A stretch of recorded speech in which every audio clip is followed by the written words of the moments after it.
Shriram pot भरे गाळूनी घाम गावाचा वैरी ठरला,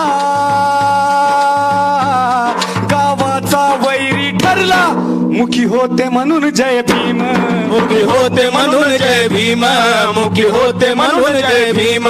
आडराणी त्यास गाठून दोरी न जाम बांधून, आडराणी त्यास गाठून दोरी न जाम बांधून, आधी हात पाय तोडले, आधी हात पाय तोडले, अग्नीत दिला फेकून, अग्नीत दिला फेकून, अग्नीत दिला फेकून. तो पेटे धडधडा भीमरायाचा बछडा, तो पेटे धडधडा भीमरायाचा बछडा, त्या जातीयतेच्या माडा रे, जळतोय मराठवाडा, जळतोय मराठवाडा, जळतोय मराठवाडा रे. हालांकि आम्बेडकरी म्यूज़िक एंटरटेनमेंट नहीं है. आम्बेडकरी म्यूज़िक ये एक रिवॉल्यूशनरी म्यूज़िक है. हम क्रांति और रिवॉल्यूशन या परिवर्तन, ये दोनों में हम लोग बहुत कन्फ्यूजन में है. मैं लोक म्यूज़िक को लोकशाहीवादी म्यूज़िक कहूँगा, और जो क्लासिकल म्यूज़िक है वो हुकुमशाहीवादी म्यूज़िक है. मतलब मैं आऊँगा, मैं गाऊँगा और आप बस चला जाऊँगा, आप सुनो.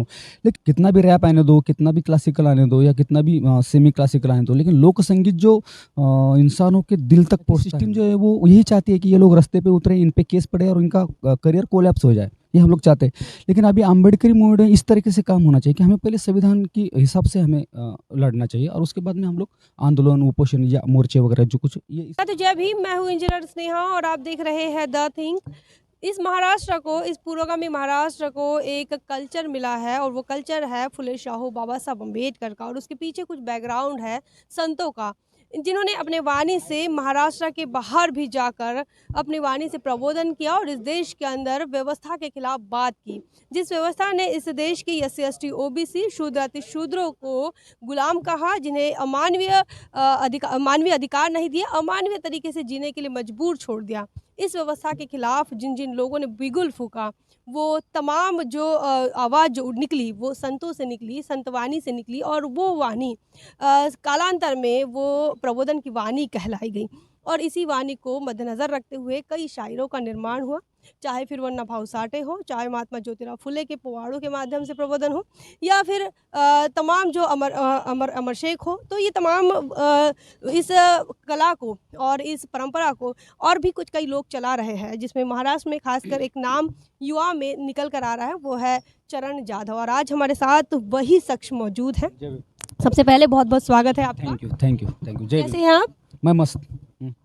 चरण सर, मैं यही जानना चाहूँगी सबसे पहले कि आपने इस कल्चरल मूवमेंट को क्यों हाथ में लिया है? कोई इंटेंशन खास होगा? और पहली बात तो आपका पर्सनल जो डेटा है वो भी काफ़ी कम अवेलेबल है. जनरली पता नहीं चलता है कि चरण जाधव सिर्फ सॉन्ग आ रहे हैं. तो मैं चाहूँगी कि पहले तो आप अपना पर्सनल इंट्रोडक्शन थोड़ा सा दें. बिल्कुल बिल्कुल. मैं शाहिर चरण जाधव हूँ. मराठी में, हिंदी में ओके ओके. तो मैं शाहिर चरण जाधव हूँ, और मेरा एजुकेशन जो हुआ वो थिएटर में हुआ. मैंने डॉक्टर बाबा साहब अम्बेडकर मराठवाड़ा यूनिवर्सिटी से MA किया थिएटर में, और उसके बाद में मुंबई यूनिवर्सिटी से मैंने लोक कला किया हूँ MA.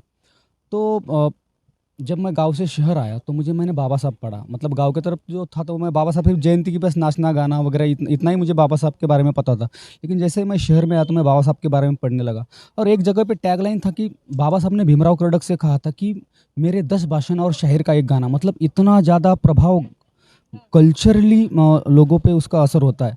तो मैंने सोचा कि क्यों ना हम भी बाबा साहब की इस कल्चर के बारे में संगीत के माध्यम से बाबा साहब के थॉट्स. मतलब हुआ क्या कि पता है क्या, हम देखो वक्त की मांग होती है कि भीमराव कर्डक हो, वामनदादा कर्डक हो, या इनके समय की बात है कि इन्होंने जो लिखा बाबा साहब पे, वो बाबा साहब गांव-गांव पहुँचने की इन्होंने गांव-गांव में बाबा साहब को पहुँचाया है.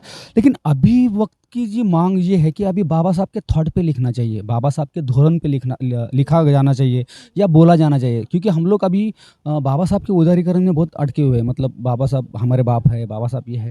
लेकिन बाबा साहब की जो आइडियोलॉजी है, बाबा साहब के जो थॉट थे, जो नेशन बिल्ड के लिए बाबा साहब ने जो कुछ काम किया, या फिर संविधान के बारे में, मतलब हमने बाबा साहब को संविधान में जो कैद करके रखा था, मुझे लगता है कि इससे भी परे बाबा साहब, मूर्ति पूजा से बाहर निकल. बिल्कुल बिल्कुल बिल्कुल. तो इससे भी परे बाबा साहब है. तो मुझे लगता है कि हमने गानों के माध्यम से हमें इससे भी परे और चलना चाहिए। और इन सब से हल्ली हम लोग मतलब फिलहाल हम लोग क्या करते हैं, हम लोग एंटरटेनमेंट देख रहे हैं अम्बेडकरी म्यूज़िक को। हालांकि अम्बेडकरी म्यूज़िक एंटरटेनमेंट नहीं है। अम्बेडकरी म्यूज़िक ये एक रिवॉल्यूशनरी म्यूज़िक है। हम क्रांति और रिवॉल्यूशन या परिवर्तन, ये दोनों में हम लोग बहुत कन्फ्यूजन में है। हमें लगता है कि हम बस यूँ क्रांति लाएंगे, लेकिन बाबा साहब क्रांतिवीर नहीं थे, बाबा साहब परिवर्तनवादी थे। तो आज की तारीख में ये जो गीतों के माध्यम से कहो या शायरों के माध्यम से कहो, आपको लगता है कि परिवर्तन के लिए कुछ ना कुछ जो है ये कह सकते हैं कि आपको सपोर्टिव थिंग रहेगी? डेफिनेटली मतलब क्या हुआ कि यहाँ पे क्रांति प्रतिक्रांति जब हम लोग बाबा साहब की पढ़ते हैं तो यहाँ पे काउंटर म्यूजिक भी बनाया गया है। जैसे हम लोग, मैं लोक म्यूजिक को लोकशाहीवादी म्यूजिक कहूँगा, और जो क्लासिकल म्यूजिक है वो हुकुमशाहीवादी म्यूजिक है। मतलब मैं आऊँगा, मैं गाऊँगा और आप बस चला जाऊँगा, आप सुनो। लेकिन लोक संगीत वैसा नहीं है। लोक संगीत कैसा है कि वो इन्वॉल्व करता है प्रेक्षकों को। तो मुझे लगता है कि लोकशाही की मतलब व्याख्या ये है कि लोगों को एक साथ जुट होकर तुम लोग गाओ मिलकर। तो मुझे लगता है कि लोक संगीत इस तरीके का। और अम्बेडकरी म्यूजिक लोकशाहीवादी म्यूजिक है।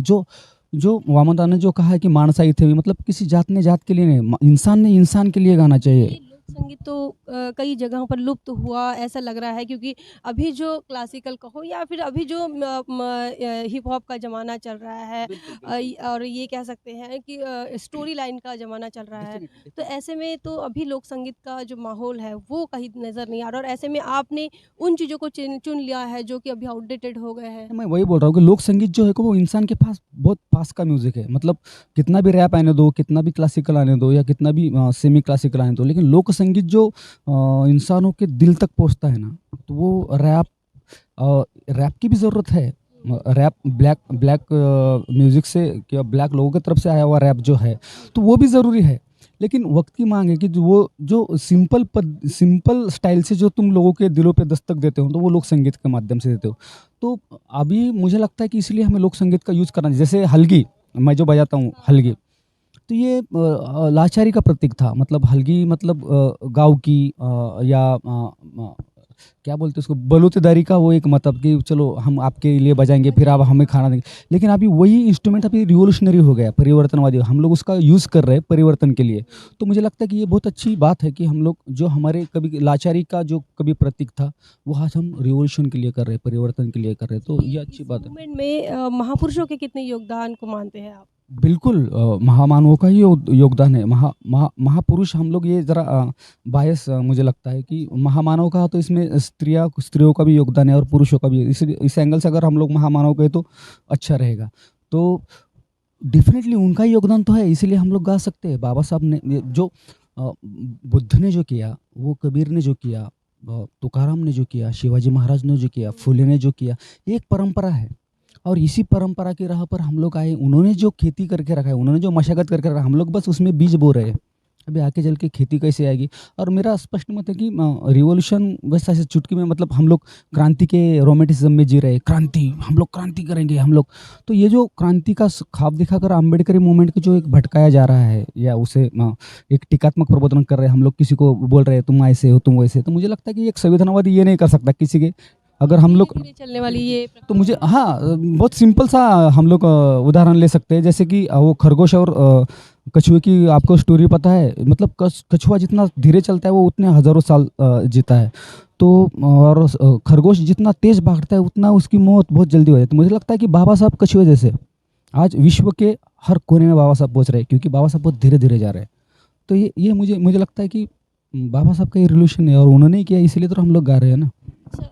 लेकिन इसको करियर की तरह के देखना, क्योंकि नेपोटिज्म का समय चल रहा है, कॉलेजियम सिस्टम चल रहा है, तो ऐसे में आपका लोक संगीत का हो तो इसमें करियर कैसे बन पाएगा?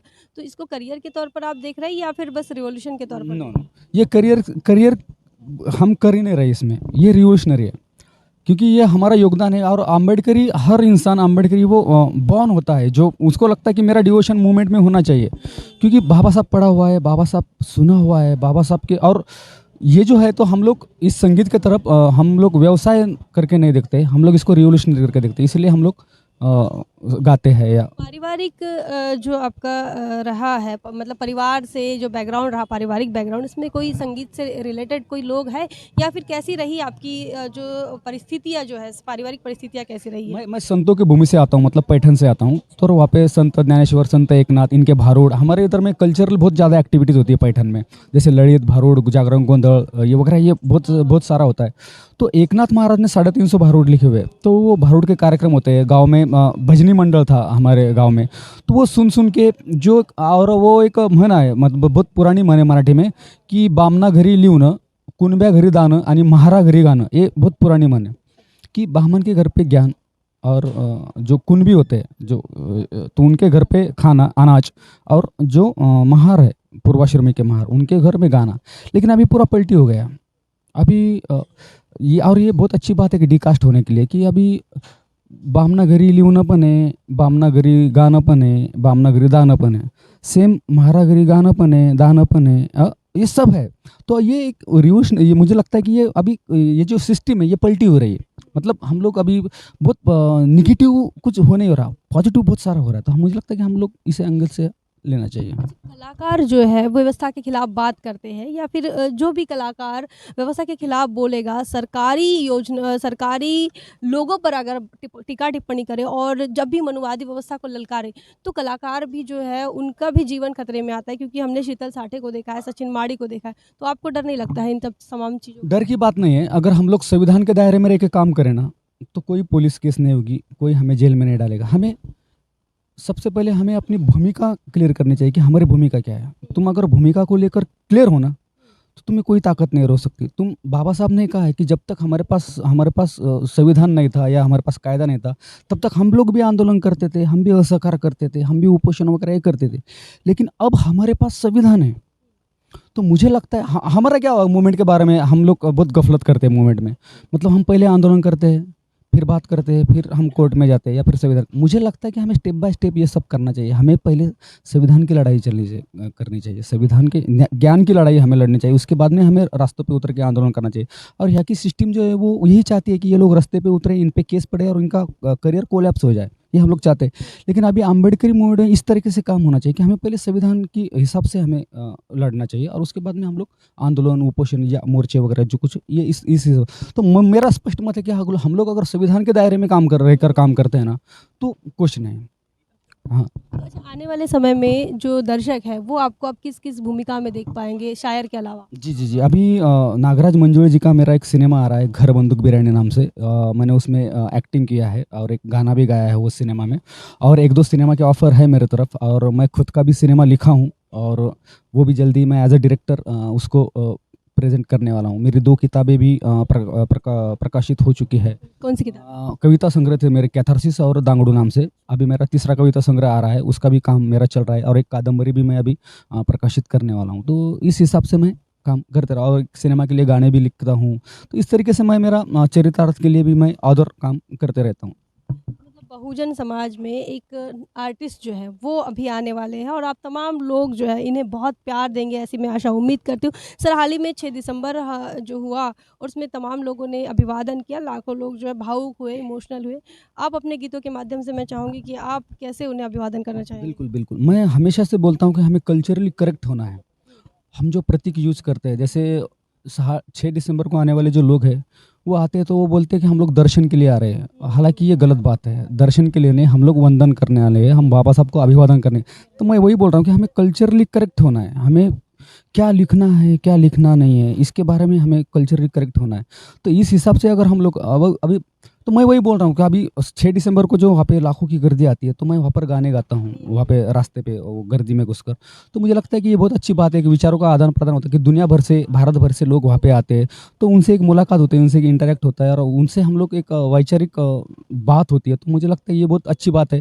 और मुझे लगता है कि जैसे अभी इसको यात्रा का स्वरूप नहीं आना चाहिए, क्योंकि मैंने वहाँ पे ये धीरे-धीरे हो जाएगा ये लिखा है आपने इस पर कोई लाइन अगर मैंने कविताओं में बहुत सारा, मेरे दीर्घ कविताएं अभी मुझे याद नहीं है, बहुत सारी बड़ी कविताएं मैंने लिखा है उस पर, वो मेरे फेसबुक पे या मेरी किताबों में है। फिर भी बाबा साहब की शान में मैं चाहूँगी कि हमारे दर्शकों को आप 2 लाइन कुछ भी सुनाएं। चलो मैं 2 लाइन, मतलब मैं एक कविता बाबा साहब पे हिंदी में, मेरी मराठी में, हाँ, मेरी एक मैंने बाबा साहब पे एक कविता लिखी है उम, अ, मराठी में कविता है की वाचून पचवून रिचवून तू उरतोसच बाउलासा.